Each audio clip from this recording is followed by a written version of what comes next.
1995년 11월 4일 저녁 텔아비브 시청 광장에서 평화 집회가 열렸습니다. 이 집회는 평화에 찬성하고 폭력에 반대한다는 슬로건 아래 약 10만 명의 이스라엘 시민들이 모인 역사적인 순간이었습니다. 무대 위에서 이스라엘 총리 이츠하크 라빈은 평화를 향한 굳은 의지를 표명했습니다. 그러나 이 희망찬 순간은 곧 중동 역사상 가장 충격적인 비극 중 하나로 변모했습니다.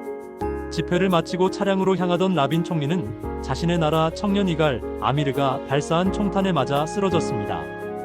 이 암살 사건은 단순한 정치적 살인을 넘어서 중동 평화 프로세스 전체에 되돌릴 수 없는 타격을 가했습니다. 오슬로 협정으로 상징되는 이스라엘 팔레스타인 평화 협상의 핵심 인물이 사라진 것입니다. 이츠하크 라빈은 1922년 예루살렘에서 태어나 이스라엘 독립전쟁부터 1967년 6.1 전쟁까지 군인으로서 이스라엘의 생존과 발전에 헌신한 인물이었습니다. 그는 이스라엘 국방군 참모총장을 역임하며 아랍 국가들과의 전쟁에서 승리를 이끌었던 군사 영웅이었습니다. 그러나 정치인으로 전향한 후 그의 사고는 점진적으로 변화했습니다. 1974년 첫 번째 총리 임기 동안 라빈은 이미 현실주의적 접근을 보여주었습니다. 그는 군사적 승리만으로는 이스라엘의 장기적 안보를 보장할 수 없다는 것을 깨달았습니다. 1992년 재집권한 후 그는 더욱 과감한 평화 정책을 추진했습니다. 이는 수십 년간 전쟁과 대립을 겪어온 군인 출신 지도자가 내린 결단이었기에 더욱 의미가 깊었습니다.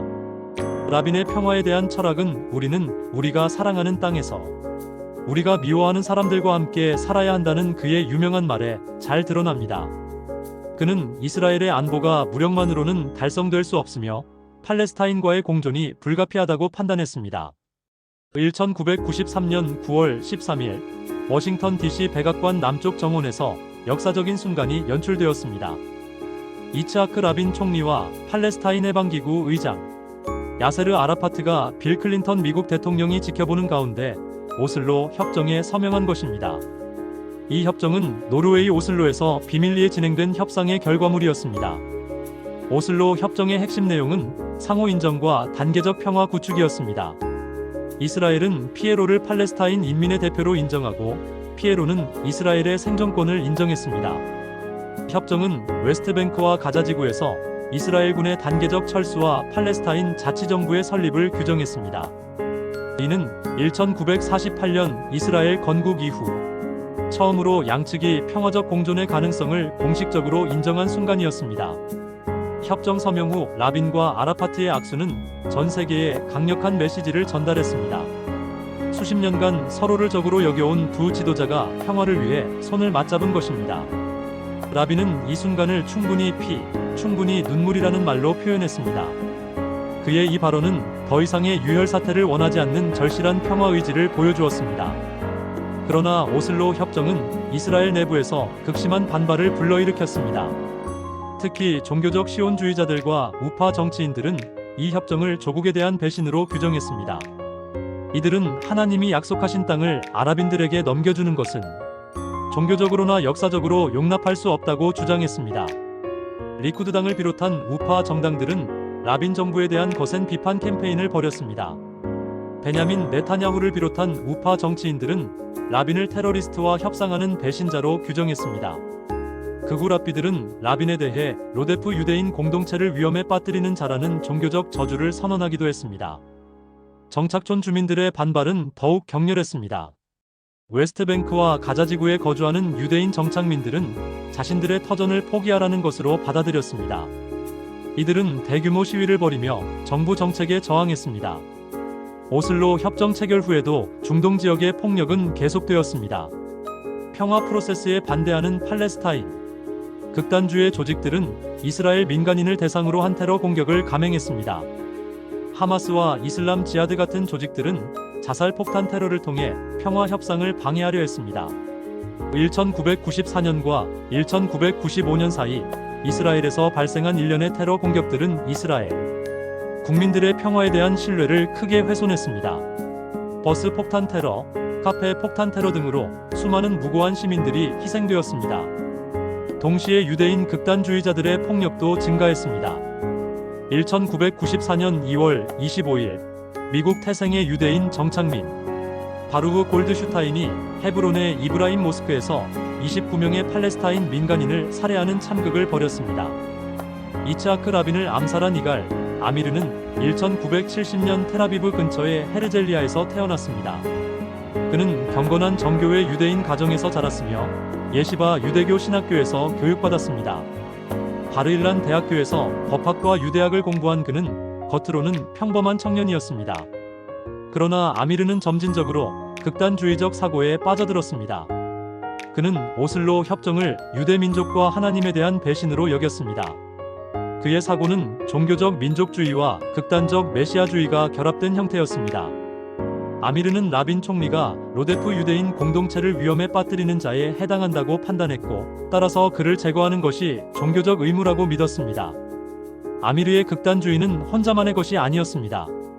그는 비슷한 사고를 가진 극우 활동가들과 교류했으며 이들로부터 정신적 지원을 받았습니다. 아미르는 수개월 동안 라빈 암살을 계획했습니다. 그는 총리의 일정을 파악하고 경호 체계를 연구했습니다.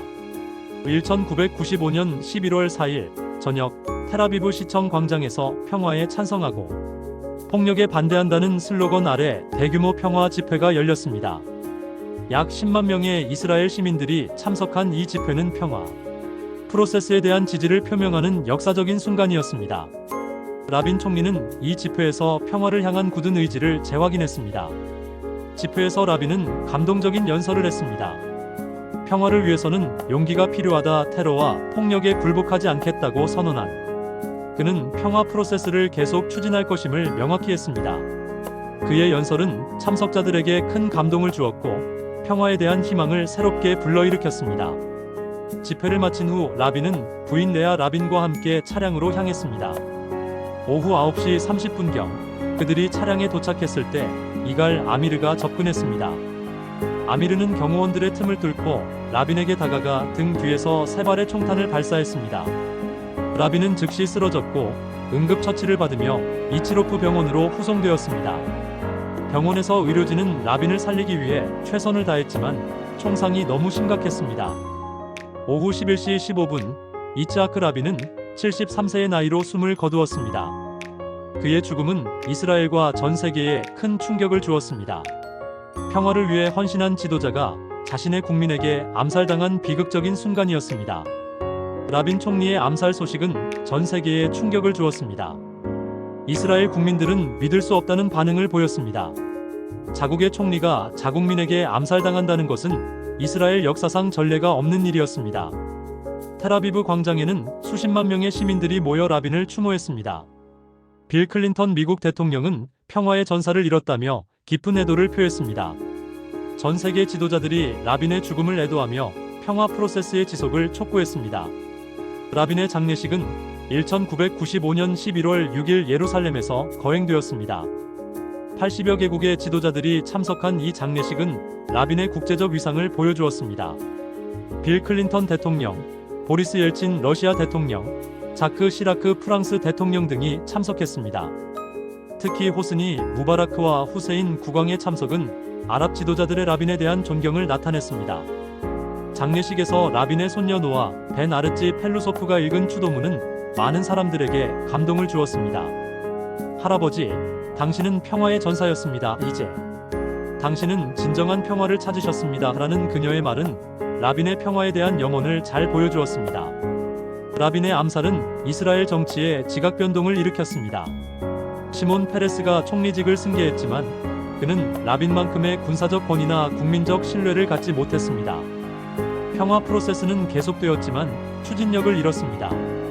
1996년 선거에서 베냐민 네타냐후가 승리하면서 우파 정권이 들어섰습니다. 네타냐후 정부는 오슬로 협정에 대해 회의적인 입장을 취했습니다. 그는 팔레스타인과의 협상을 중단하고 정착촌 건설을 재개했습니다. 라빈의 죽음은 중동 평화 프로세스에 치명적인 타격을 가했습니다. 그의 개인적 권위와 리더십은 평화 협상을 추진하는 데 결정적이었습니다. 군인 출신으로서 안보에 대한 신뢰성을 갖고 있던 라빈이 사라지면서 평화 정책에 대한 국민적 지지도 약화되었습니다. 팔레스타인 측도 라빈의 죽음을 크게 애도했습니다. 야세르 아라파트는 평화의 진정한 파트너를 잃었다며 깊은 슬픔을 표했습니다. 아라파트와 라빈 사이에 형성된 개인적 신뢰는 평화 협상의 중요한 동력이었습니다. 라빈의 죽음으로 이러한 신뢰 관계가 끊어지면서 협상은 더욱 어려워졌습니다. 라빈 암살 사건은 종교적, 정치적 극단주의의 위험성을 보여주는 대표적인 사례가 되었습니다. 아미르와 같은 극단주의자들은 자신들의 이념적 확신을 위해 폭력을 정당화했습니다. 이는 민주주의와 평화에 대한 직접적인 위협이었습니다. 사건 이후 이스라엘 사회는 극단주의에 대한 경각심을 높였습니다.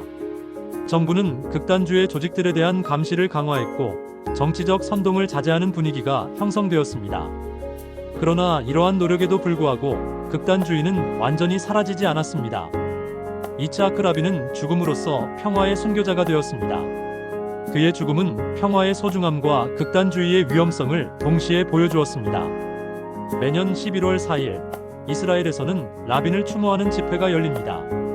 텔아비브의 암살 현장에는 라빈 광장이라는 이름이 붙여져 그의 기억을 영원히 간직하고 있습니다. 라빈의 평화에 대한 비전은 여전히 많은 사람들에게 영감을 주고 있습니다. 그의 충분히 눈물이라는 말은 평화를 갈망하는 사람들의 마음을 대변하는 명언이 되었습니다. 이스라엘과 팔레스타인의 평화 활동가들은 라빈의 유산을 이어받아 평화 운동을 계속하고 있습니다. 라빈 암살 사건은 30년이 지난 지금도 여전히 중요한 교훈을 제공합니다. 민주주의 사회에서 정치적 견해의 차이가 폭력으로 표출되어서는 안 된다는 것입니다. 아무리 강한 이념적 확신이 있다 하더라도 폭력은 정당화될 수 없습니다. 또한 이 사건은 평화 구축의 어려움을 보여줍니다. 평화는 단순한 합의나 협정으로 이루어지는 것이 아니라 사회 전체의 인식 변화와 지속적인 노력이 필요합니다. 극단주의자들의 폭력은 이러한 평화 구축 노력을 순식간에 무너뜨릴 수 있습니다. 현재 중동 지역의 상황을 보면 라빈의 평화에 대한 비전은 여전히 실현되지 못하고 있습니다. 이스라엘과 팔레스타인 사이의 갈등은 계속되고 있으며 평화에 대한 희망은 점점 더 희미해지고 있습니다. 그러나 라빈의 유산은 여전히 평화를 꿈꾸는 사람들에게 영감을 주고 있습니다. 이츠하크 라빈 암살 사건은 20세기 말 중동 역사의 가장 비극적인 순간 중 하나였습니다. 평화를 향한 용기 있는 지도자가 극단주의의 총탄에 쓰러진 것은 인류 전체에게 큰 손실이었습니다.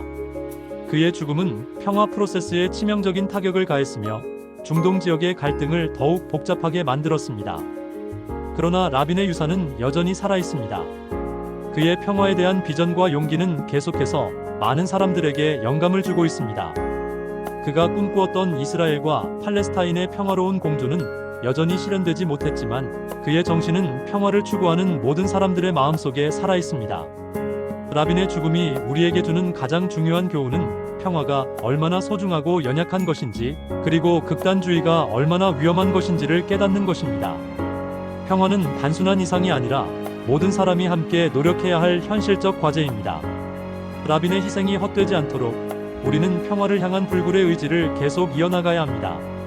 본 콘텐츠는 일반적인 건강 정보이며 전문적인 의학적 조언이나 진료를 대체할 수 없습니다. 건강에 문제가 있을 경우 반드시 의사 등 의료 전문가와 상담하시기 바랍니다. 제공된 정보의 활용에 대한 모든 책임은 전적으로 사용자 본인에게 있습니다.